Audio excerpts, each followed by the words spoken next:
और सूत्रों के हवाले से इस वक्त की बड़ी खबर मिल रही है। 262 सीट पर अकेले चुनाव लड़ना चाहती है कांग्रेस। यूपी में कांग्रेस ने एसपी से 16 सीटों की मांग की।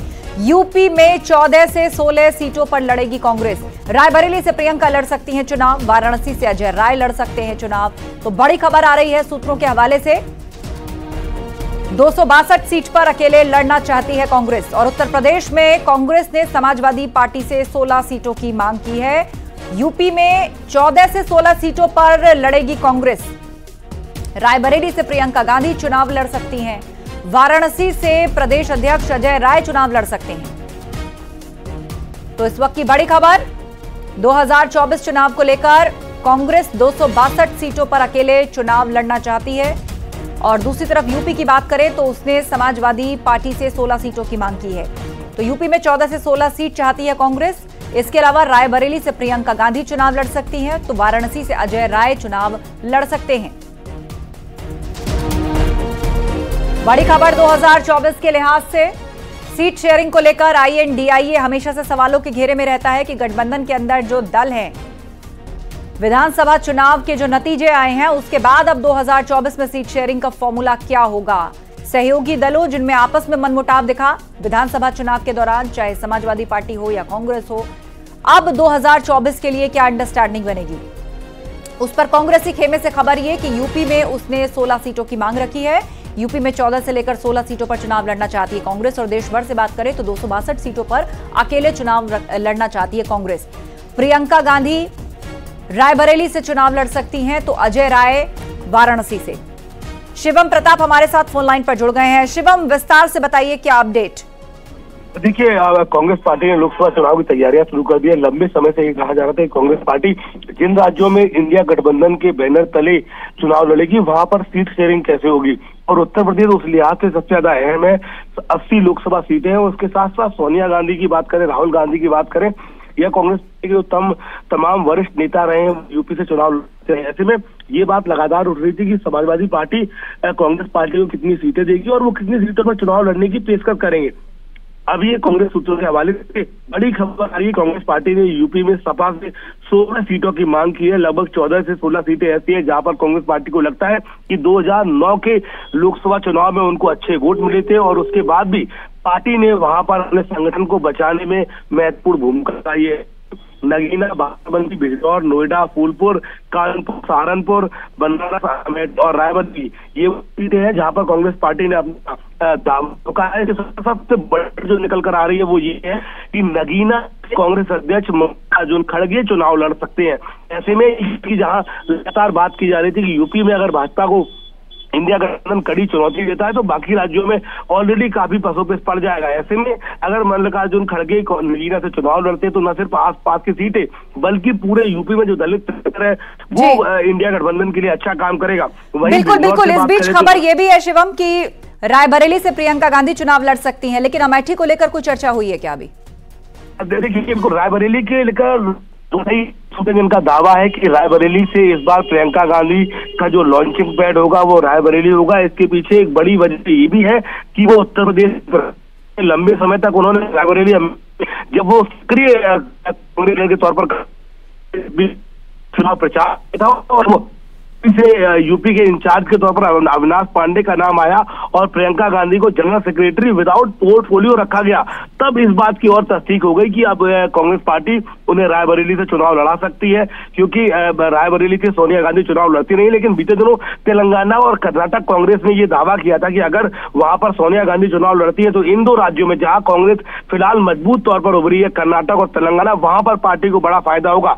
ऐसे में प्रियंका गांधी का नाम आ रहा है कि वो रायबरेली से चुनाव लड़ेंगी। और जो हमारे सूत्र है उनका दावा है कि राहुल गांधी भी इस बार अमेठी से ही चुनाव लड़ेंगे।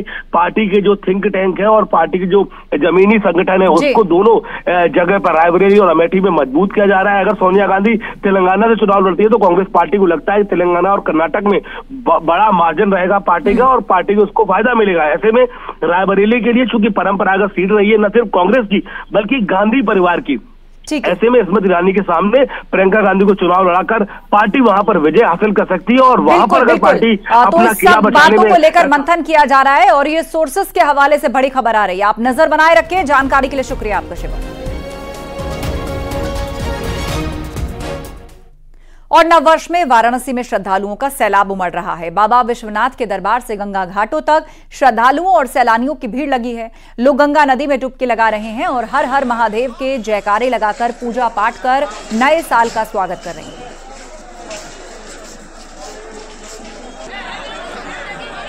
यहाँ पे और हम हैप्पी न्यू ईयर पे नई साल के बाबा काशी विश्वनाथ के दरबार में दर्शन करने के लिए आए हैं और हम भी यही चाहते हैं कि आप सभी के, हमारे जितने भी आपके दर्शक हैं उन सबको नई साल की बहुत बहुत हार्दिक शुभकामनाएं और 2024 आपके लिए बहुत लाभकारी हो। बाबा काशी विश्वनाथ से यही कामना करते हैं। सभी देशवासियों को नव वर्ष की बहुत बहुत हार्दिक शुभकामनाएं। ठंड का असर है? अरे सर्दी इतनी पड़ रही है, इतनी मतलब हमारे यहाँ पे थोड़ा इससे कम है और आज धूप भी नहीं खुली है और बाबा सूर्यदेव के भी हमारे दर्शन नहीं हुए अभी तक।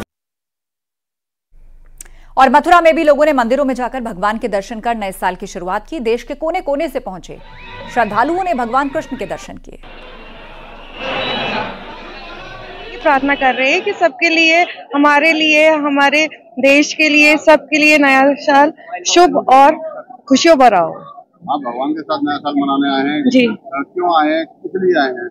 जी, हम इसलिए आए कि हमारे जो भी गलती होती है, जो भी है, हमने जो भी पिछले साल में जो भी हमसे पाप हुए हैं, उस सब हमारा यहाँ पे भगवान माफ करके आने वाला साल हमारे लिए खुशियों भरा और सच्चाई से भरा हो।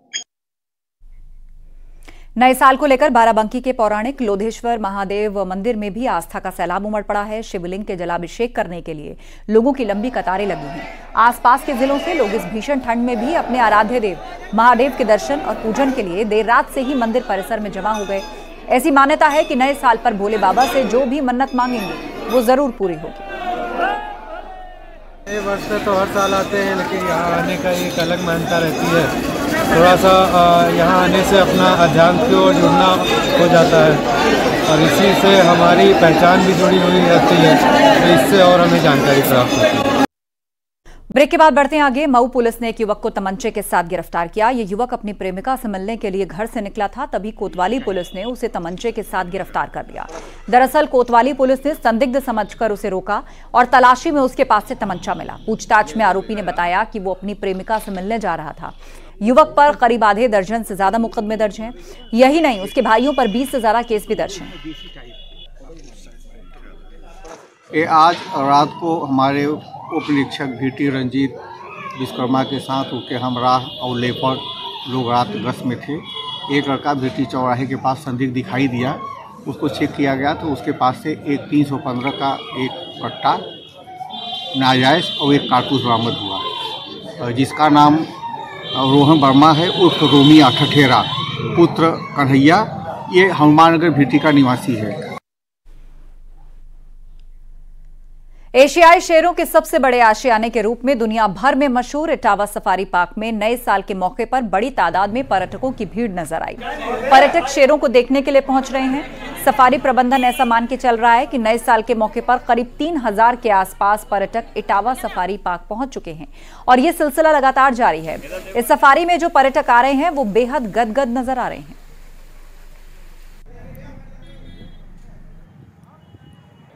पर्यटक, जैसा कि मौसम यहाँ पे ठंडी है, लेकिन आसपास के इधर इटावा क्षेत्र के कुछ बगल के डिस्ट्रिक्टों जनपदों से भी लोग आ रहे हैं, तो काफ़ी खासा उत्साह है और अच्छे से लोग शेरों को देख पा रहे हैं। बहुत अच्छा लगा देख के। हमें सफारी में गए थे। कैसा माहौल है? बहुत अच्छा माहौल है। बहुत। क्या क्या देखा आपने यहाँ पे? मैंने वहाँ पे शेर तो नहीं थे, शेरनी थी। अच्छा, शेरनी थी। तो कैसा लगा फिर देख के? अच्छा लगा? अच्छा लगा। पहली बार आए हो? हाँ, पहली बार आया। नए साल पे कैसा लगा यहाँ पर? बढ़िया।